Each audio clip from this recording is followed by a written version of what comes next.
न्याय का रास्ता कठिन हो सकता है, लेकिन यह सच्चाई और धर्म का मार्ग दिखाता है। आइए वीरास्वामी की इसको स्टडी करते हैं और जानते हैं इस पर बनने वाले सवालों। वीरास्वामी बनाम भारत संघ 1991 का मामला न्यायिक जवाबदेही और स्वतंत्रता पर एक महत्वपूर्ण निर्णय है। यह मामला विशेष रूप से उच्च न्यायपालिका के न्यायाधीशों के खिलाफ भ्रष्टाचार के आरोपों की जांच के संदर्भ में महत्वपूर्ण है। आइए जानते हैं मामले के बैकग्राउंड के बारे में, जहां मद्रास हाईकोर्ट के तत्कालीन मुख्य न्यायाधीश के वीरास्वामी पर भ्रष्टाचार के आरोप लगाए गए थे। मामला यह था कि क्या भ्रष्टाचार निवारण अधिनियम यानी प्रिवेंशन ऑफ करप्शन एक्ट के तहत किसी उच्च न्यायाधीश के खिलाफ मुकदमा चलाया जा सकता है या नहीं। सुप्रीम कोर्ट ने अपना फैसला सुनाते हुए कहा कि किसी भी हाई कोर्ट या सुप्रीम कोर्ट के न्यायाधीश के खिलाफ एफआईआर दर्ज करने से पहले भारत के मुख्य न्यायाधीश यानी चीफ जस्टिस ऑफ इंडिया की अनुमति अनिवार्य है। न्यायपालिका की स्वतंत्रता का संरक्षण भी इस मामले का अहम फैसला था, जहां पर इस प्रावधान का उद्देश्य न्यायपालिका की स्वतंत्रता और स्वायत्तता की रक्षा करना था। वहीं इसके प्रभाव को देखें तो निर्णय ने न्यायपालिका के सदस्यों को अनुचित मुकदमों और राजनीतिक हस्तक्षेप से बचाने के लिए एक ढाल प्रदान की।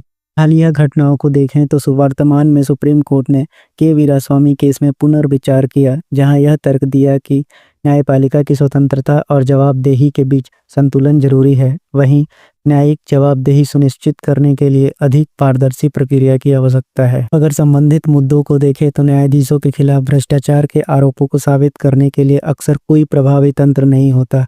वहीं न्यायाधीशों के खिलाफ शिकायतों के लिए वर्तमान में इन हाउस प्रक्रिया लागू है, जो आंतरिक रूप से जांच करती है।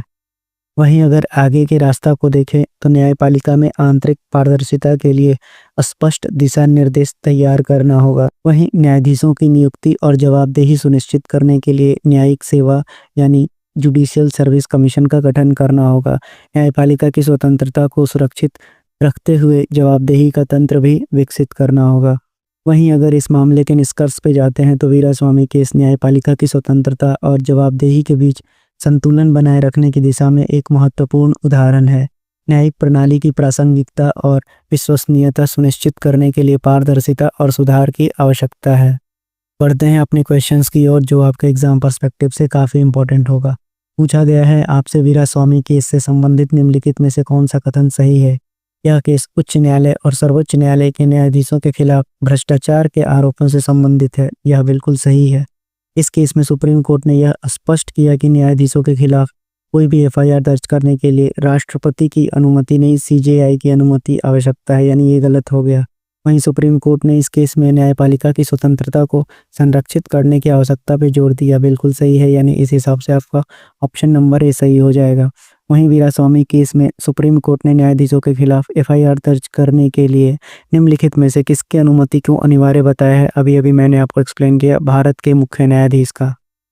बढ़ते हैं अगले सवाल पे, जहां पे आपसे पूछा गया है कि न्यायपालिका की स्वतंत्रता और जवाबदेही सुनिश्चित करने के लिए वीरास्वामी केस के फैसले का उद्देश्य क्या था। न्यायपालिका को राजनीतिक हस्तक्षेप से बचाना, बिल्कुल सही।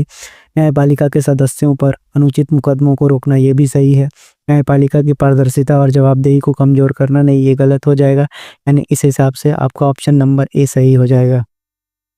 इन हाउस प्रक्रिया का संबंध निम्नलिखित में से किसमें है, तो न्यायाधीशों के खिलाफ शिकायतों की जांच से है। पढ़ते हैं अपने आखिरी प्रश्न पे, जहां आपसे पूछा गया वीरास्वामी केस के संदर्भ में निम्नलिखित में से कौन सा कथन गलत है।